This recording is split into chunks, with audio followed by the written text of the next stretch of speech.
Our attention spans are the shortest and the worst they've ever been. It doesn't matter what you want to achieve in life or whatever your dreams are, it's going to require so much focus. If you do not have that, if you do not have that mental energy, if you don't have that dedicated method of really focusing on something for long periods of time, you're doing your dreams a disservice, you're doing your current self and your future self a disservice. This is my novel, The Exes. It can be described as a British South Asian gossip girl. And honestly, it was a lot of hard work to get this novel out there. It required so many dedicated hours at my desk and just really fixing my attention, which was screwed up because of social media and just so many other things. So I'm going to be really going into detail today in this video about all the things that I adopted in my life in order to fix my attention span and get on with the damn work and make it happen. The first thing I want to speak about is the importance of routine. Like, I cannot tell you how much I was doing myself a disservice by scrolling late at night, just on TikTok. And then it would really impact the time that I slept, which would have a knock-on effect on how I felt. Even if I woke up early, I just wasn't with it. It's one of the main things that scientific studies have found. If you are sleep deprived, you will not have good attention, you will not be able to focus. So you need a solid 8 or more hours of sleep. I actually aim for 9 hours. I guess everyone's body is different. Like, I go to the gym regularly and I feel like my body needs time to recover after I do weights and whatnot. So I try to prioritize sleep a little bit more now and have some extra time. So according to your routine, your life, you know what is solid sleep to you. You know what a solid night's sleep looks like to you. So you need to be really on that. Try to get in as much sleep as you can, whatever is good for your body, whatever you need to mentally, physically recharge. Make sure you do it every single night. Like, don't sacrifice your sleep because it will have a knock-on effect on every other thing in your life. Honestly, you will not be able to focus, you will not be productive, you will not be fully present in the moment, you won't be able to enjoy your life. So no more doom scrolling at night. Try to get into bed at a reasonable time. Something that I've started doing instead of scrolling or being on my phone at all is reading books.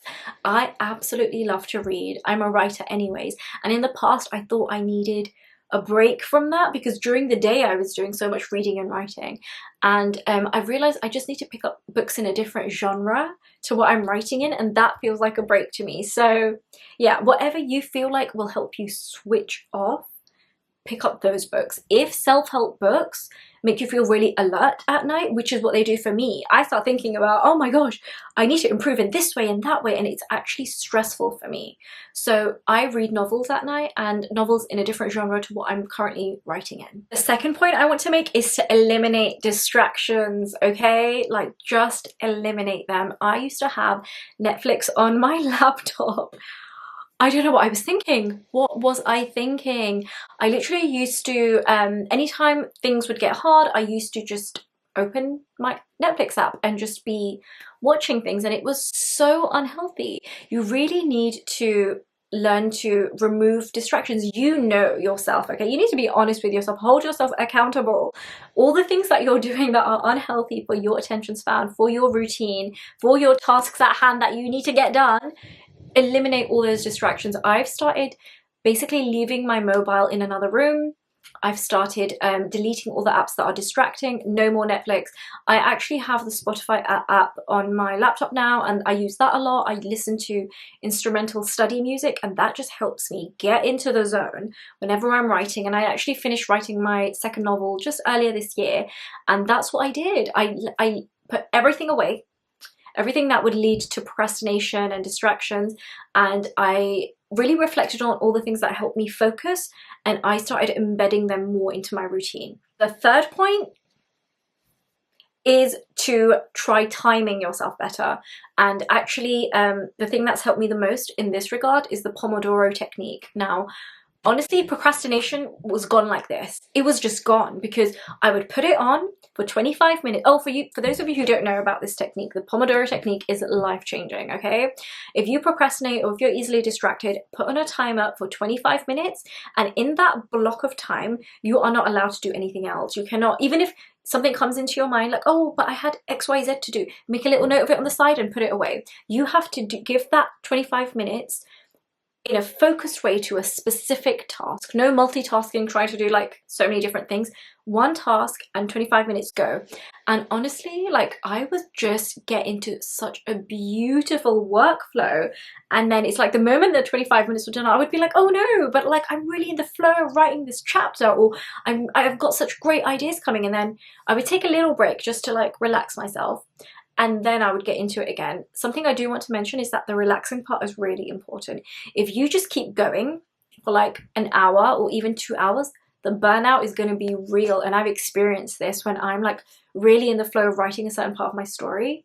I will just keep going, and then I'll crash hard, and then I probably won't feel like doing anything for the rest of the day. So, and with regards to the Pomodoro technique, they do say if you've done 4 blocks of 25 minutes, after the 4th one, take a longer break. So maybe in between each one you have 5, 10 or 15 minutes break. After you've done 4, maybe just even take an hour's break, or take half an hour, take 45 minutes. Take your time getting back into it, because your brain does need to relax and switch off a little bit as well. The more you practice doing these timed tasks, the more you're going to start valuing time and realizing how much you can get done in just 25 minutes or just half an hour. And it's honestly going to be a life-changing realization, and you're going to be like, wow, what on earth have I been doing just scrolling for like 25 minutes or half an hour when I could have literally done an incredible amount of work in that time. So it's just eye-opening to you when you start managing your time in that sense. The other thing is, right, you know that it's just 25 minutes. I feel like when you set yourself a task, oh, I have to study or I have to work for like 5 hours today, the procrastination is going to be unreal, because nobody wants to do that. It's like, oh, I'm going to be sitting at my desk for 5 hours. Like, are you kidding me? No. Just give yourself that, oh, it's just half an hour, oh, it's just 25 minutes, and just keep doing it on repeat. And before you know it, you would have got all that work done, you're mentally calm, you're in an amazing workflow, and you've also been taking it easy because you've been taking little breaks throughout it, so there's no burnout. The next point is one of my favorites. I love journaling, okay? Now this part of the video is all about journaling about your daily routine, okay? This is gonna hold you accountable like nothing else, and it scares me a little bit, okay? Because there are days where I convince myself that, oh yes, I've been productive, I've done something or the other, but I know I've wasted hours, or I just haven't really given the day my all. It is an incredible way of holding yourself accountable though, because you get to see how much time you've wasted throughout the day and the tasks that you've given priority to which aren't really important, and you just really get to analyze and even criticize the way you're spending your days and then improve them. And honestly, it can improve the quality of your day like this, because you can see, okay, what did I do on Monday that basically didn't contribute to my goals that I want to achieve? And then you can just create a routine for Tuesday, literally the very next day, that eliminates all of those hours that were spent wasted. Maybe you spent an hour and a half on lunch and really you only need half an hour or 45 minutes. And you can only do that if you really reflect on your day realistically. So definitely start journaling about your day, and try to be as honest as possible, as brutally honest.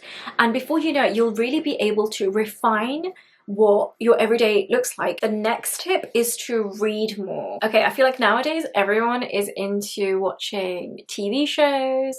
So am I. So I'm not judging you, don't worry. And just watching movies, scrolling, you know, all the screen time basically. And that is like you're just sitting back and enjoying it. You're not engaging in it in any way.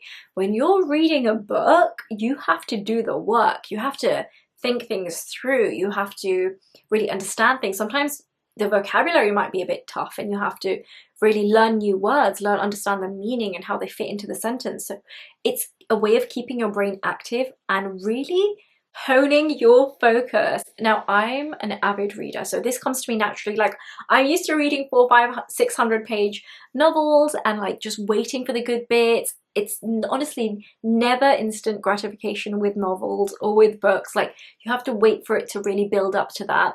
And I've become accustomed to it, and I've realized that the times when my attention span is the worst is when I'm doing more screen time, and my spare time is being taken up by screen time instead of reading time. So now I've flipped that over completely, and I'm focusing on reading. It helps me in my profession. It helps me with my, I would say, like language, like being able to articulate myself, being more well spoken. It helps me with learning more, and it's also so good for my attention span. And I highly recommend that you do start reading. If you are not an avid reader at the moment, then just ease yourself into it. Pick up a novel that has been recommended by a lot of your friends who have similar reading taste to you, or similar taste in stuff in life, like in films, in movies, and like, I don't know, popular culture, music, whatever. Just speak to people who have similar taste to you in things, and ask them about their favorite novels, and maybe pick up one of those. And I honestly feel as though it's so